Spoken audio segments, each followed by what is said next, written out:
Hey everybody, welcome back to the channel. Getting back to work on the Cobra in this video.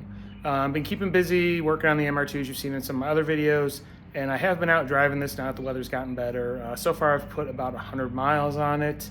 So found a few issues here and there just from driving it and getting some use on it. So a few things I gotta look over, fix, whatnot, and then I also do have a few other parts to install. So that being said, I'm gonna get the camera turned around and start walking through everything on the Cobra.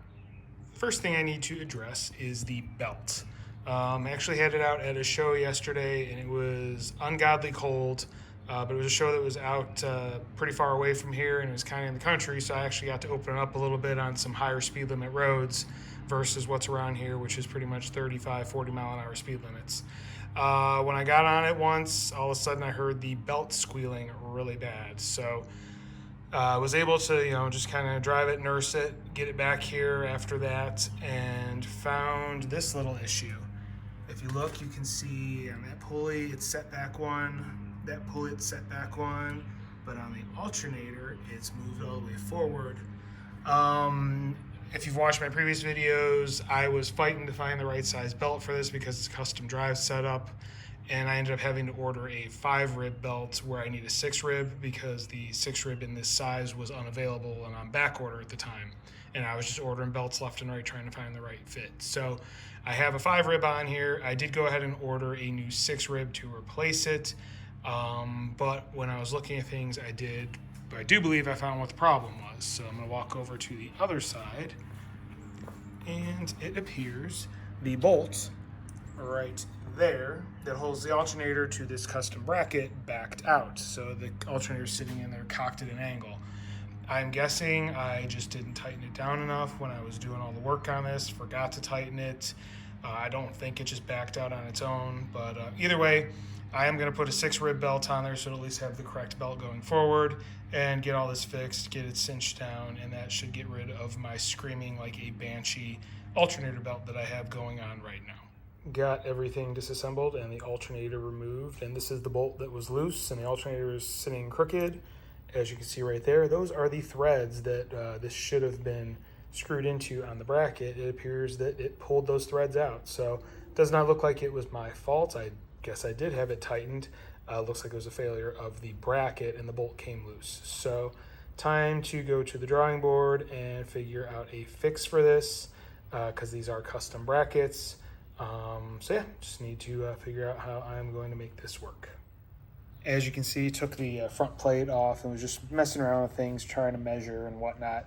It appears the bolt that had been used previously by the previous owner, I mean, it was barely getting 1/8 of an inch of that bracket, and I think it just gave up over time and just pulled those threads out. So what I did is I've ordered a Time Sert kit because those seem to be the best threaded insert kits I've ever found. They're not cheap, but especially for a bracket like this, I don't want to just use a helicoil. It's an aluminum bracket. I'd rather use something that's going to be all new threads and should hold up better long term. So I've ordered that. It's a couple days out. Also, the bolt that was being used was a 5.5-inch long bolt. It's a 7/16-14. I think I'm going to go ahead and get a 6-inch long bolt because I've got enough. That bracket there is about 1/2 inch thick. And there's enough clearance on the other side of it where I think a 6-inch bolt would work. I could always add one washer if I needed to on the head side of it, and that should be plenty to be able to get everything snug and not have interference with the cylinder head, but have full grip on the actual insert. So it's where I'm at right now. Going to be down for a couple days, just waiting on parts, getting everything in order. Once those come in, I'll be able to get this fixed. But yeah, the car is down at the moment. Been a few days and I now have everything I need. As you can see, I have a bolt that is a 1/2 inch longer, so that should eliminate this problem in the future. And then I do have a Time Sert kit, which is for 7/16-14. That's the company I got it from. They were a little bit better cost than the ones on Amazon, but it is the genuine setup. Really quick, if you've never used one of these kits, they are, in my opinion, the best way to do this. You get the drill bit to drill the hole out, you get the tap to tap it for the threaded insert, and then you get the chamfer tool because this is chamfered at the top there, and then you have the installer, which, as it says, you put oil on it. So basically what you'll do is you'll drill, chamfer, tap, and you use the installer to screw this in, and as it gets to the bottom it kind of pushes it out a little bit to lock it in place. That's why you need to use the oil on the driver so it doesn't bind up inside the actual insert. And then this is pretty much a permanent steel new thread. These things work awesome. They will hold a ton of torque. In my opinion, they are the best way to go. They're not cheap, but they are very, very effective. So that being said, I'm going to get to work on getting that hole drilled and tapped and all that fun stuff so I can go ahead and get this installed. All right, there you can see the hole has been drilled and the chamfer bit has been used. So next up will be to grab the tap and get that hole tapped out so I can go ahead and install the new insert. And there you can see the threads are all cut. I used cutting oil on the tap, make sure it was pretty easy going in, no problem. So I'm gonna go ahead and grab the installer tool and a insert, and hopefully this will be job done. Here we are, threaded insert is installed. As you can see, I did end up having to remove the two studs that were going through these holes here and then loosening up this one so I could pivot this up out of the way. Problem was I went to install the insert and unfortunately the tap wouldn't allow it to tap out all the way when it was mounted to the head because of where the head pops out there. So I had to get this in clean air there to run the tap all the way through and then install the insert. The problem is I didn't want to take this bracket off because I have to remove this hose, which means I have to drain the cooling system in order to get this last stud out. But I was able to twist it enough just to loosen it so I could pivot this after removing those two. So I was able to make that work. So should be all set there. I can go ahead and get everything reinstalled and make sure everything lines up and be done with fixing this issue, and hopefully the new bolt will be the fix that I need. So I will come back once it's all mounted back up in place. Front part of the bracket's all in and tightened down, and you can see the new bolt is in place. It's still a little loose there. There's a bit of a gap on the head, and it's pretty much all the way out here. It's coming through the nut cert, and it's not far off of hitting the actual cylinder head. So I may have to add one more washer to it, but at least now I know I get full purchase of threads, so this should not be a problem going forward. So that being said, I'm gonna go ahead and grab the alternator. Like I said, probably throw another washer on the stack that was already on it just to make sure I'm not bottoming out in the cylinder head, and then I can get this thing tightened up and fully sorted. Loosely hanging in place with a new stack of washers. That looks like that will work perfectly, so I can now crawl underneath, get the new belt. Like I said previously, I grabbed a 6 rib, so I have the correct belt now. Get all this thing put together, tension tightened, and call this job done. And this is job done. Correct 6 rib belt is now installed. Everything is tensioned using the tensioner this thing has. Good, tight, where it should be. There's plenty of slack still in the wire, so no worries there. So that is everything fixed as far as the alternator goes. I do still need to just tighten the upper bolt real quick. I'm gonna make sure I don't forget to do that, but everything on the lower end is done. Everything is torqued down, so now it is on to the next thing. And this is something that I have needed to do for quite some time with this car. Tires.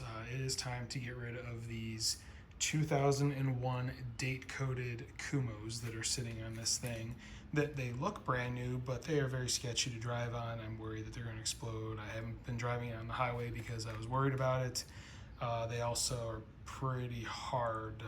You hit the brakes hard and they pretty much just lock up and slide.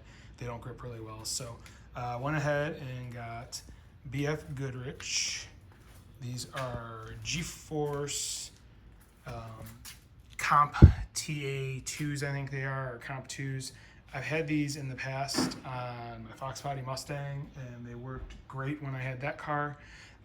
So looking forward to putting these on and having something that hooks up really good and is pretty nice to drive on. Basically 275s in the rear, 245s in the front. So I'm gonna go ahead and get to work on getting the wheels and tires pulled off the car, get the back up in the air, and I can go take these all to my local tire guy and have everything swapped over. Okay, wheels and tires have been dropped off at the guy I used to get them mounted and balanced, and I should be able to go pick them up tomorrow. So in the meantime, the next thing on the list that I want to address is the steering wheel. So I mounted it back in here, and as you can see, it's kind of marred up there. on the center. That is from trying to take out the centerpiece, plus just some of that is just smudges. But yeah, when you have to pry out the little emblem insert, it, no matter what, damages it. I mean, I've put cloth behind it and whatnot, but you're digging into, or you're trying to pry against soft aluminum, and that's with a plastic tool, but it always leaves a mark. I kind of went over this in one of my very old videos about this car when I first got it. You can see here a hole I put there. The reason I did that is the way that the emblem insert goes in is just with an O-ring. And if you have an emblem mounted in the insert already, you cannot get it to go into the steering wheel. You're fighting air pressure. There's nowhere for the air to go with the O-ring. So that's why I drilled that hole there, and that allows air to escape so you can put the insert in. Problem is, like I said, taking it out, it tends to mar up from trying to pry it out. So what I'm going to do is open up that hole a little bit more so that way I can try and get a tool behind here and push from the back to try and pop out the insert when it's in place, maybe like an Allen key, something like that. It'll just give me a better option versus destroying the front of the steering wheel and having to sand it and polish it every time I take the steering wheel off, which that is what I'm going to have to do with this one before doing the final installation. Along with this, I also have a new emblem for the insert. The one that was in there was the old school AC one, but being that this is wearing the emblems and the body of a 427 car, I got the correct 427 emblem to go into the steering wheel hub insert. So that being said, I'm going to go ahead and get the steering wheel removed and get to work on what I want to do. Steering wheel's off. It's a 9/16 bolt head if you're counting. So anyway, this is what I'm talking about here. The insert, it has this O-ring here, and it is a very snug fit. Like, you actually need to kind of lubricate to get it in when you are putting it in. What I am deciding to do is an Allen key or a punch was not going to fit in the space between the back of the steering wheel. So I actually grabbed a coat hanger and cut off a piece and just made sure the hole is big enough for this to fit through. It is, so then I should be able to use this to go ahead and push out the emblem going forward. So I now have a little tool that I'll put in my drawer. So yeah, I mean, these O-rings, they do a great job of keeping this in place, but you can see, like, that's the air escape hole that if you didn't have the stick-on emblem in, it would go in fine. Then you could put the stick-on emblem in. But if you have the emblem on here, there's nowhere for the air to go once the bolt's in place, so that's why I have that hole drilled there. It will make your life easier. So just a little trick there. So yeah, next thing I'm gonna do is grab some fine sandpaper and polish and whatnot and get this steering wheel cleaned up. Time for a little update on this. I've been working at it for a while. Used 800 grit wet sanding disc and then a 1600. And I'm using Mother's, it's their headlight restoration kit. It works actually pretty well for polishing metal as well. You can see a few little mars still in there, but those are all covered by the center cap when it's in place. Everything that would be visible is now cleaned up. So next is going to be to go at it with the 3000 grit pad, and then I can start polishing with the powder cone and the other polish I have there and some metal polish. So just want to give a quick update, but it is coming along nicely. The scratches that were going down, the actual lengths are all removed. So it's just the few that are there, but again, those will be covered once the center cap is in place. And here we go. This is as far as I'm going to go with it. What I did is I hit it with 3000 grit sanding disc, wet sanded it, that came with that headlight restoration kit. And then I went after it with a Powerball and Mother's mag and aluminum polish. So it turned out pretty nice. There's still a few little marks in it, but I also know just driving it, it's going to get marks just from rings and whatever, just handling the steering wheel. So good enough, looks a lot better than it did. The stuff in the center should be covered by the center cap. But yeah, the actual like 3 mags or spokes, they look pretty good. So I'm gonna go ahead and get this installed in the car. Here you can see the wheel insert. I did get the old emblem out. Basically, I had to use a small Phillips screwdriver and pound it in from behind in that little center hole, blow it out the center of that, and then use a very small flathead and just slowly work it loose. And eventually it did pop off because it's just adhesive that holds it in. So I'm gonna clean off the old adhesive that's on there, get this installed in the steering wheel, and then install the new emblem. And final result. New emblem is in place, and that is the correct emblem for 65 427 SC as far as I can tell from the research I've done. So pretty happy with how it looks. So yeah, that is that portion of the job done. So I'm gonna end this one here. Video's gone on long enough. Don't want to start a new project and drag it out that much longer. So next video on the Cobra, I'll probably start with getting the wheels installed because those should be back from the shop from mounting and balancing by then.